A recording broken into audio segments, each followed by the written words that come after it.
a sua decisão depende só de você, ou seja, eu não posso... Quando na verdade ela mesma está insegura por questões pessoais emocionais dela. É uma aventura, não é um passeio como o Disney ou como...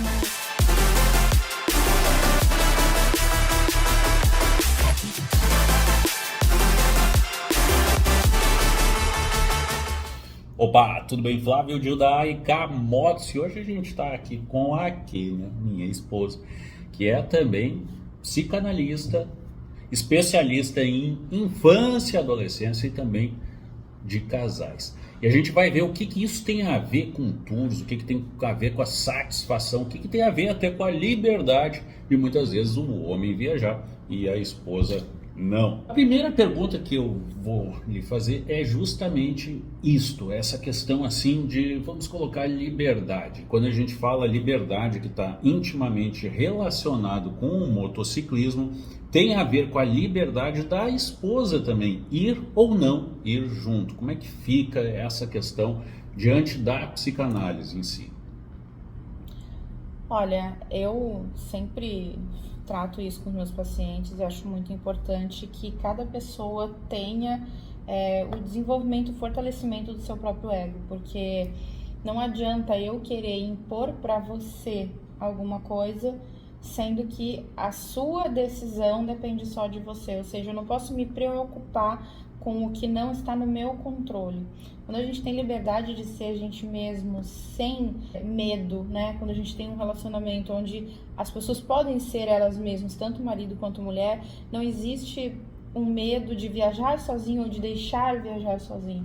Por isso que eu digo fortalecimento do ego. Não adianta eu trabalhar um relacionamento onde eu vou ensinar a esposa a olhar com olhos mais amorosos, mais compreensivos para o esposo, quando na verdade ela mesma está insegura por questões pessoais emocionais dela, entende?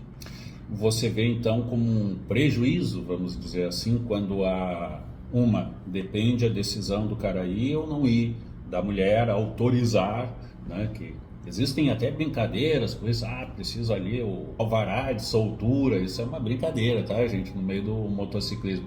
Ou então que o homem diz assim, não, eu só vou se a minha esposa for. E por que eu estou perguntando isso, né? Eu estou aqui fazendo o papel de leigo, né? Eu estou com o meu público aqui como se não soubesse absolutamente nada de psicanálise, não soubesse nada de ego, de superego. Porque o que acontece? Quando você me fala ego, eu, teoricamente, vamos dizer assim, que eu sou uma pessoa leiga, a gente sempre pensa assim, ego egocêntrico, eu mesmo. Tem a ver isso? Não tem a ver? Como é que é isso? Não, tem a ver com o desenvolvimento da personalidade. A gente costuma dizer que são 3 estruturas, né? Id, ego e superego. Onde id é o impulso, vou ir no tour. Ego é o eu, o que eu quero, eu desejo ir. E o superego é o freio, não, eu não posso ir. Ou eu vou, mas eu tenho que tornar essa situação viável para mim. Ou seja, é como assim, o ego é quem sou eu de verdade, o id, o impulso, e o superego, o freio, a gente costuma dizer assim, né? Então a gente pode, fazendo aqui uma analogia, no caso, claro, aqui a gente está falando de casal. Se a gente tivesse uma pessoa solteira, a gente poderia dizer que ele tem só o ego trabalhando mais em cima? Não, ele tem só o ego dele. Mas quando ele tá com um casal, quando é um casal, tem o ego dos dois, e aí que os dois têm que estar em sintonia. Porque o que acontece? Não adianta eu fortalecer o ego da esposa para ela se sentir segura, para ela, né, pensar mais nas atitudes dela do que na do outro. Eu sempre falo isso, que a gente tem que pensar muito nas nossas atitudes, não no que o outro vai fazer. Mas e se mentir para mim? Vamos dizer, o cara já me traiu. Poxa, ele já me traiu, ele tem um histórico de traição. O que eu sempre trago muito para a superfície é você se fortalecer ao ponto de entender que você faça ou não faça, seja lá o que for, a outra pessoa vai continuar com a liberdade de escolha dela, de fazer ou não fazer algo contra você, seja aqui, seja no tour, seja em qualquer lugar do mundo onde ela estiver. Quando diz a pessoa está pensando o que o outro vai fazer para mim, na verdade, entendo eu, é o que você vai fazer para você. Sim, porque isso já é a teoria da mente, né? A teoria da mente é a gente querer imaginar o que o outro está imaginando. Então a gente tem que se fortalecer num sentido assim de eu sei o que eu faço, eu não controlo o que o outro faz, mas para que isso se torne mais confortável, eu sempre falo, né, que a pessoa também se esforce para que isso aconteça. Você tratar bem a sua esposa, você trazer uma flor, você ouvi-la quando ela sente necessidade de falar, porque a mulher tem muito essa necessidade de ser ouvida, o homem não tem tanto. E aí a gente tem que entender essa diferença entre homem e mulher na vida de um casal. A mulher, ela precisa ser ouvida, ela precisa, assim, não precisa o cara esperar ela ligar para perguntar como está sendo o tour. Não custa o cara chegar lá, mandar mensagem, fazer uma chamada de vídeo. Isso não é se diminuir. Isso muito pelo contrário, é valorizar a pessoa que vive com você. E isso vale para os dois, porque a mulher vai ficar aqui, acredite, ela também, né? O cara também pode ficar inseguro com relação a isso. Então eu acho que as chamadas de vídeo, o carinho, a mensagem, a troca, é você pensar sempre se você casaria com você mesmo. Você se considera uma boa pessoa pro outro? Se você pudesse olhar para você dentro de tantas pessoas existentes na humanidade, é mais do que uma loteria, né? Quantas pessoas existem na humanidade? Você vai escolher uma. Você se considera uma pessoa que você escolheria na vitrine de pessoas?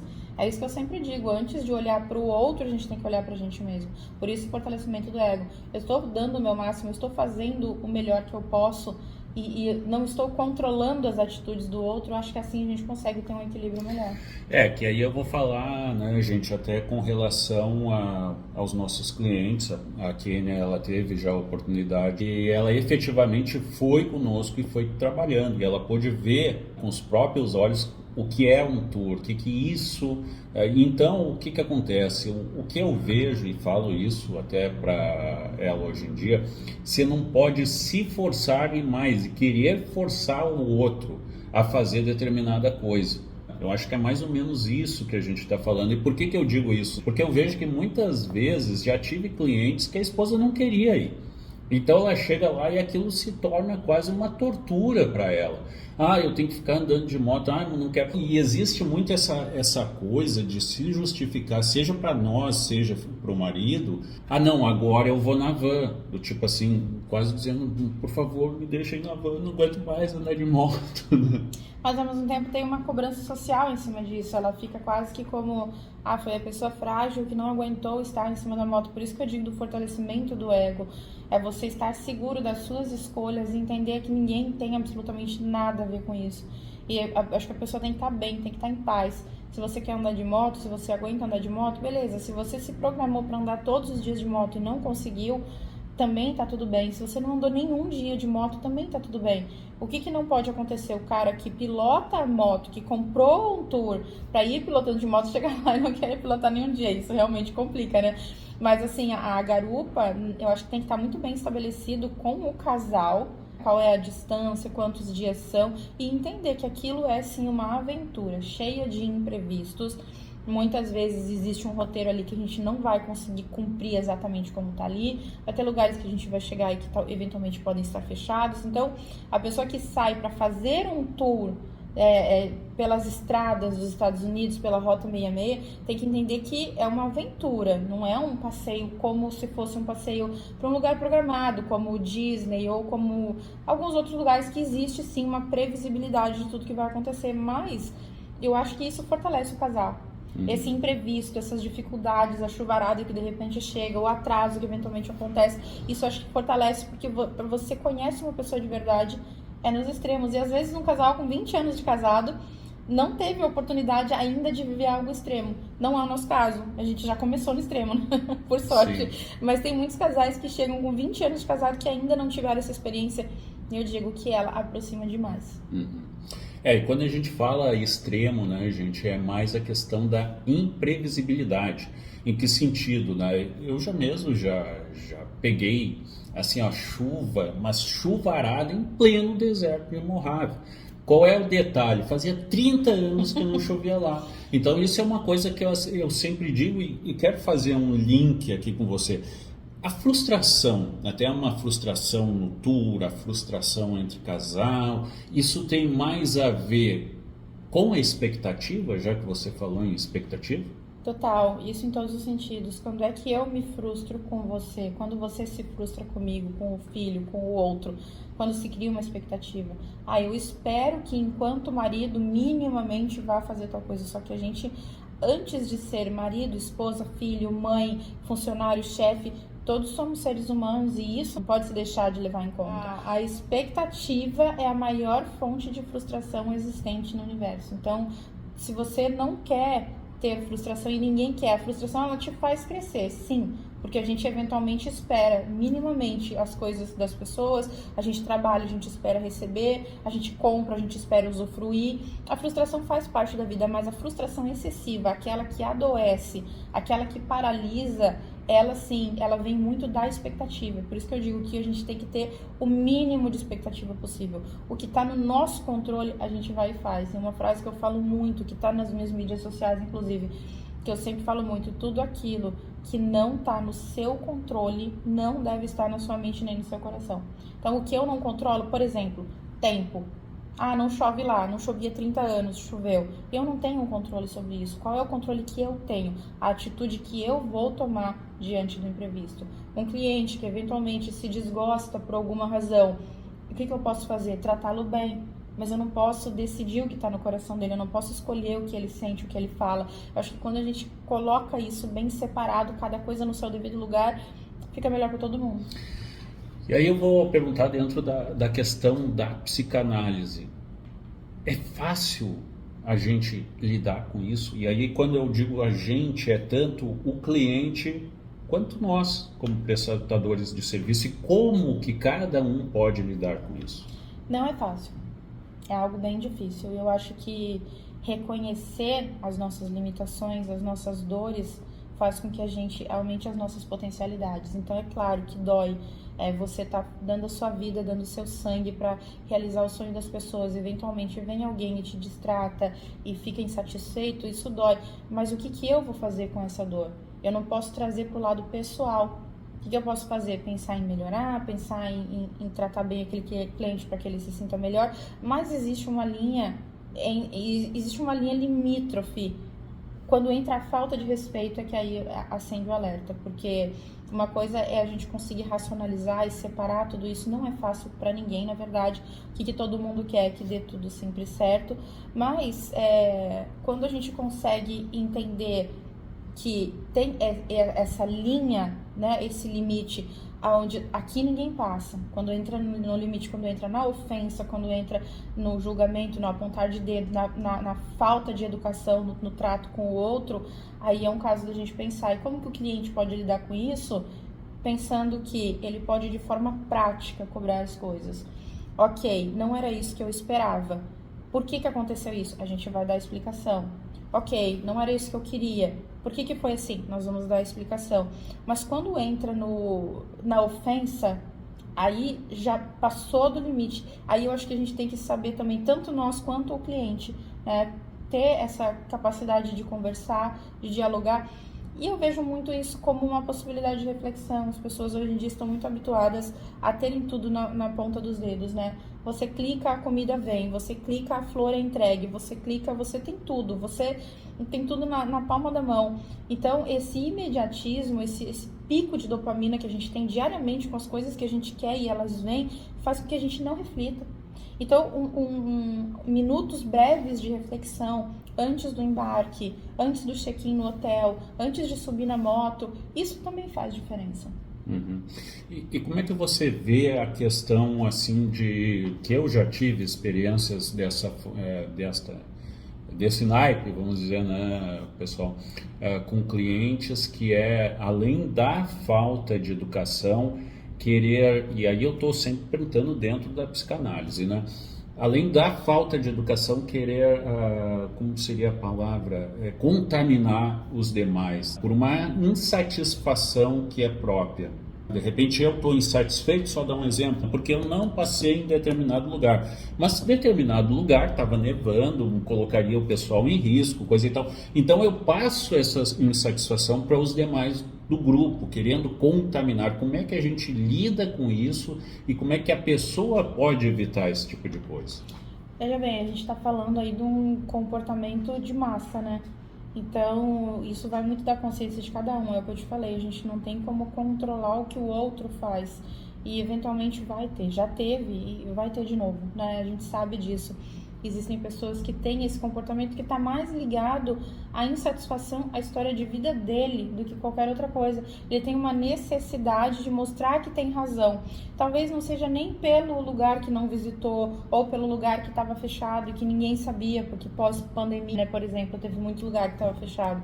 Então, mas isso tem a ver com a insatisfação dele. Ele se satisfaz mostrando que tem razão. E aí, no caso, é mais fácil trabalhar com o grupo, trazendo para a superfície sempre pensamentos do tipo, estamos indo, o que está acontecendo, manter sempre todo mundo informado. Esse que está insatisfeito, ele pode se satisfazer com uma atenção maior da nossa parte, como isso pode gerar mais angústia ainda nele. Então eu acho que o respeito, ele tem a liberdade de falar e os outros têm a liberdade de ouvir. A gente não pode deixar o nosso trabalho ser afetado por isso, né?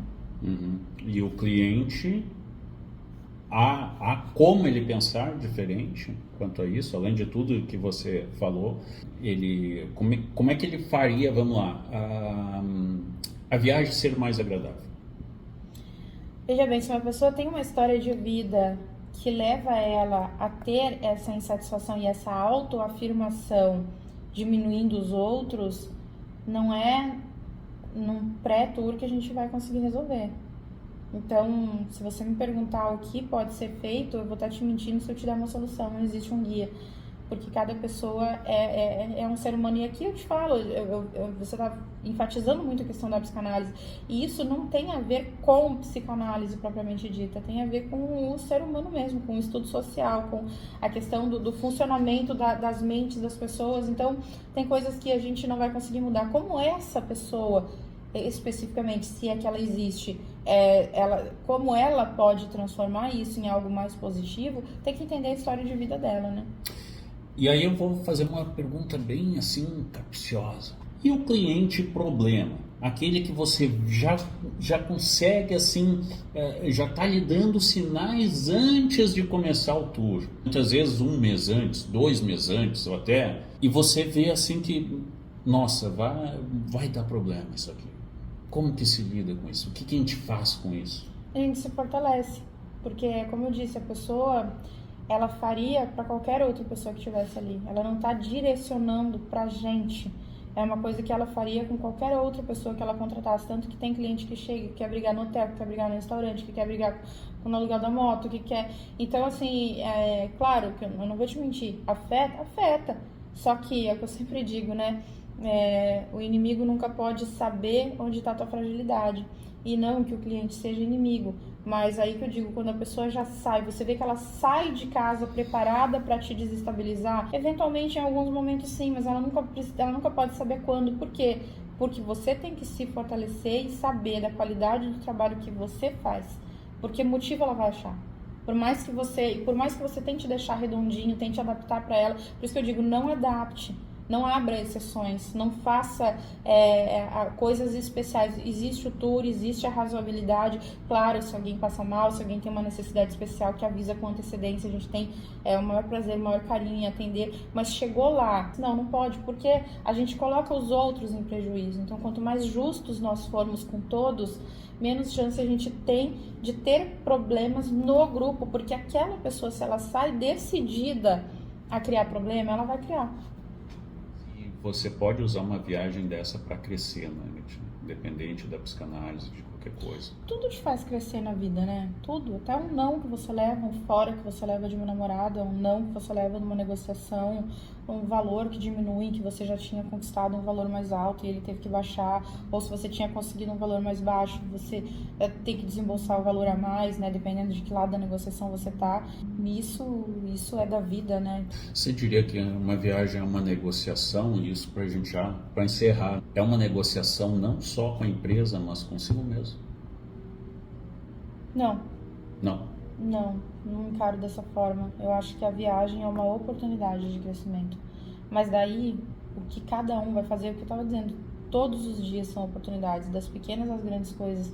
Eu acho que tornar a viagem algo que não é tão grande assim, pode fazer com que as pessoas levem de forma mais natural. E aí entra de novo na questão da expectativa, né? Eu acho que a gente entender que é uma viagem, é um momento que tanto pode te fazer crescer, como, dependendo da maneira como você encara, pode te trazer muita frustração. Então, essas coisas, imprevistos, negociações, enfim, todos os dias a gente tem, mas como cada um vai encarar, eu não diria que a viagem é uma negociação consigo mesmo, eu diria que a viagem é uma oportunidade, uma mudança de perspectiva para que você se sinta mais forte, com os pés no chão, estando menos no controle. É isso. Você confiar mais. A gente pode dizer, então, que é uma oportunidade de crescimento? Uma oportunidade de crescimento. Assim como todos os dias são. O fato de acordar, vivo e respirando é mais uma oportunidade. Ai, que lindo. Então é isso. Foi aqui Flávio Judá e Camotos. Kênia Judá e Camotos. E também, né, psicanalista.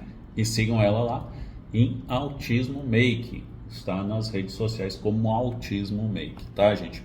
Então, como a gente sempre acaba por aqui, deixa o seu like, se inscreve no canal e nos vemos no próximo vídeo aí. Feito!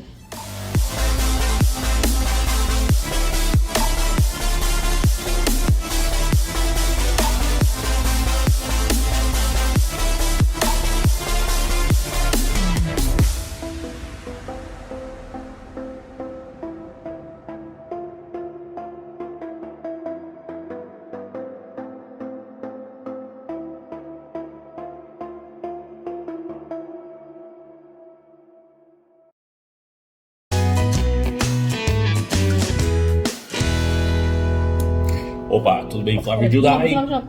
É que eu cocei o nariz. Desculpa.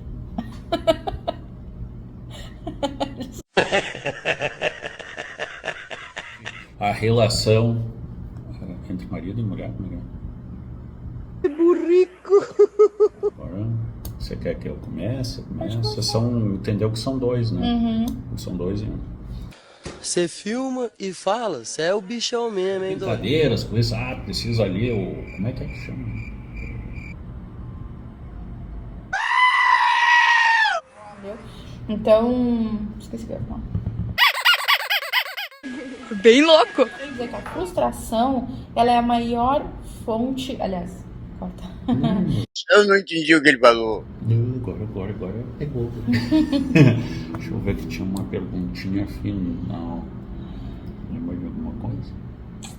Não. Enfim, né? Como tornar a coisa o mais agradável possível, se a viagem pode mudar a pessoa. Acho que é isso. Entendeu? Isso aí que você disse é tudo burrice. Todos os dias são. O fato de acordar, vivo e respirando é mais uma oportunidade. Ai, que lindo. É a verdade, não Se minto. inscreve no canal e, como a gente sempre fala... Como é que a gente sempre fala? Não sei. Feito. Não. Ih, rapaz. Putz, cara. No próximo vídeo aí... Feito. Tem que botar a mão. Nós dois juntos. E... Acabou.